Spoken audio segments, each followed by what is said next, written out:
Bonjour, hello everyone. I am starting my trend reports again, and only OG Styles Meal viewers will know what that is. For those of you that don't know, a style report is what I did back in the day on my channel and my blog, where on a weekly basis I would report to you guys anything that I felt worthy in fashion. So it's typically very trend based, but I am refining these a little bit to withstand time a little more, have a little more longevity. So I'm very meticulously picking out the trend reports that I do on this channel. So no matter if you're watching this in another year or so, it can still apply. And it can still help you to build a wardrobe that has a little more longevity for you, rather than just like 2 or 3 months and then you just don't like anything you have because it was too trendy. So I hope you can appreciate the effort that I'm putting in. Also, before we get into this, I want to say that I am very, of course, aware of the current times. So I'm being very selective in the trends that I do pick, because I do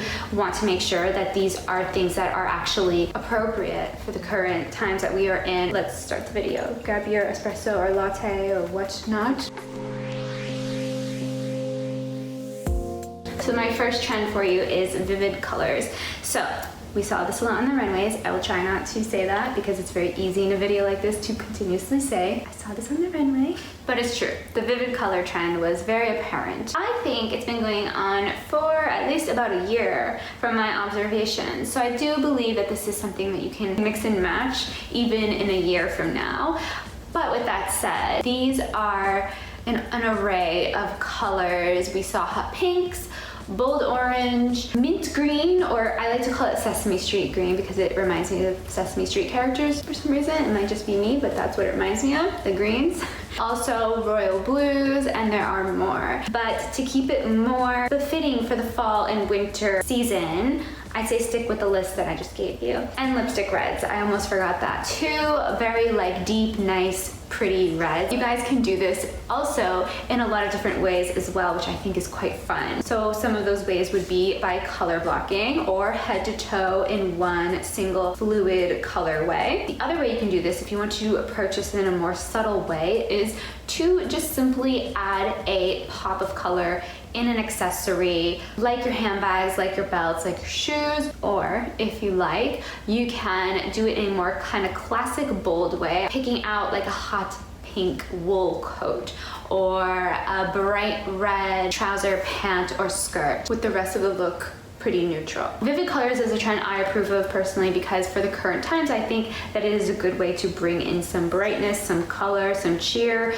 into your outfitting. Next is lingerie inspired. I always love a little kind of lingerie, sexy touch, but subtle. So what I liked about this trend is it actually is very well balanced. And I want to put emphasis on the fact that this is lingerie inspired, not full-on head-to-toe lingerie. So on the runways, there were corsets, bras, tie tops, and they were balanced. So you can do a corset over a white button-up blouse. You can do a very form-fitting bodysuit tucked into a long wool skirt. Those tie tops that we saw a lot of, balance that with a high-waisted, kind of looser fitting to the leg trouser. So really, to make this achievable for fall and winter, all you simply need to do is layer these pieces with your essentials that are already in your closet to achieve a more kind of muted aesthetic. I like this for the current times because it is a good way for us to stay in touch with our femininity in a way that we approve of.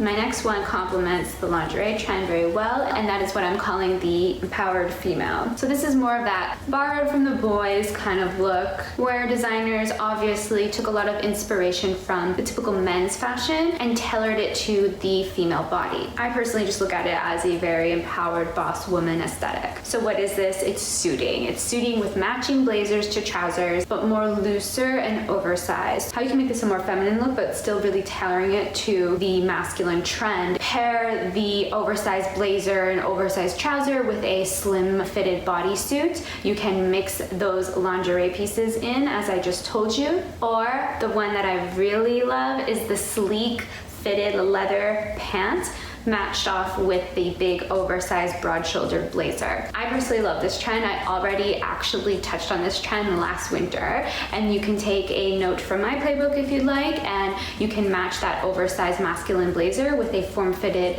dress and a nice boot or heel. And the reason I chose this as one of the key fashion trends is because you can actually have these pieces in your wardrobe for a long time and they're so versatile. Breaking off from the empowered female, the next one that we have is business chic. So the empowered female obviously works here, but there's more with this one. With the business chic one, this one's good for if you're going back to the office, and also if you are still working from home, you need to hop on Zoom calls and whatnot, or you just need to feel like a person who is showing up for work again finally. And I say that with confidence because with business chic, we saw a lot of soft matching sets. Of course the power suits, but also a lot of power skirts and power short combos. I don't know about you, but sitting around at home in a soft matching set or a power short is still pretty comfortable, but it's also giving me that feeling of somebody who is being a human being showing up to work every day. It gets a little defeating over time to continuously be in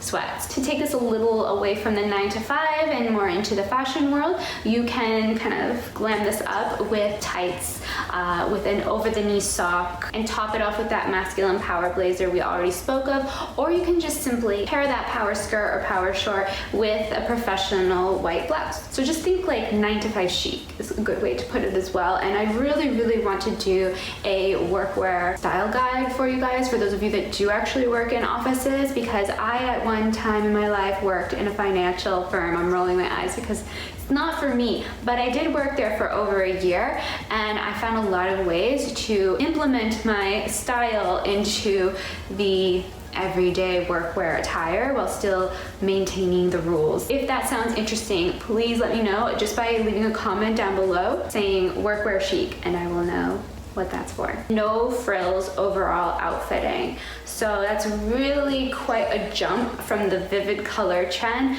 but I am someone who loves versatility in my style, and some days we want to be bright and cheery in our outfitting, and other days we just want to keep it nice and simple. So the idea behind this trend, I think, is more of a minimalist approach and very French woman chic.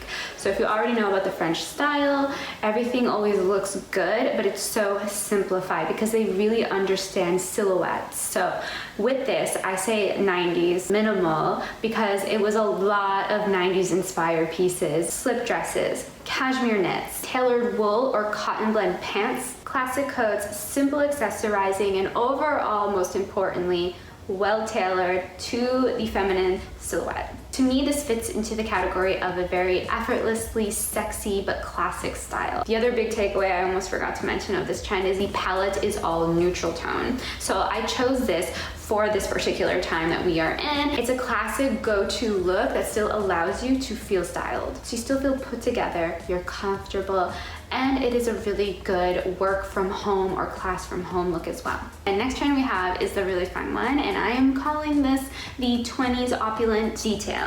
This one is really fun in my opinion. In my observation, there was so much fringe and glitz and glam and very 1920s era cuts even. I personally think that some of the designers were taking inspiration from the Roaring 20s. It's a very Gatsby-like energy to these pieces. So if you're not sure, just ask yourself, is this Gatsby or boho? Because it's a lot of fringe, but it is not a bohemian fringe. This is glitz, glamour, Gatsby fringe. I know I keep saying that, it's kind of annoying. But think head to toe sequins, long swaying fringe, and even embellished drop earrings are still prevalent. So think of the earrings from Paco Rabanne, like the ones that I have, which I'm actually selling right now on Vestiaire Collective. I sell a lot of my designer pieces on there, and I always have it linked below in case you're interested. I did not plan to plug that in this video, but since we mentioned the earrings, those go really well with this vibe as well. So just think dresses, skirts, pieces in